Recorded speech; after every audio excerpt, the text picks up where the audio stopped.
Hi అండి. Hello, మీరు ఎలా ఉన్నారు? నేను చాలా బాగున్నాను. మీరు ఎలా ఉన్నారో కామెంట్ సెక్షన్లో కామెంట్ చేయండి.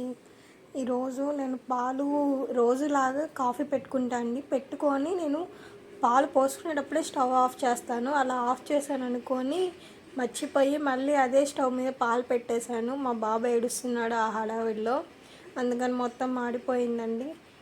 మాడిపోయిందని ఎలా క్లీన్ చేసుకోవాలి ఇప్పుడు నేను చూపిస్తాను.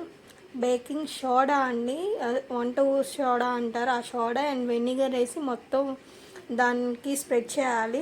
కాసేపు ఉంచి తర్వాత వాటర్ పోసేసి పొయ్యి మీద బాగా మరగనిచ్చుకోవాలండి. బాగా మరిగి తెరలు వెళ్ళిపోవాలి. అండ్ విమ్ జెల్ కానీ బట్టలు సర్ఫ్ కానీ ఉంటే దాన్ని వేసుకోవాలండి. వేసుకొని బాగా మరిగిపోయేటప్పుడు స్పూన్తో గీరుకుంటూ ఉంటే వచ్చేస్తుంది. అదే మనం తర్వాత చల్లారిపోయిన తర్వాత మనం దాన్ని వాష్ చేసుకోవాలి. గీరుకుంటే సరిపోతుంది స్పూన్తో. చాలా బాగా ఈ టిప్ వర్కౌట్ అయిందండి. ఈ గిన్నెని నేను పోగొట్టుకోలేక ఇలా చేశాను.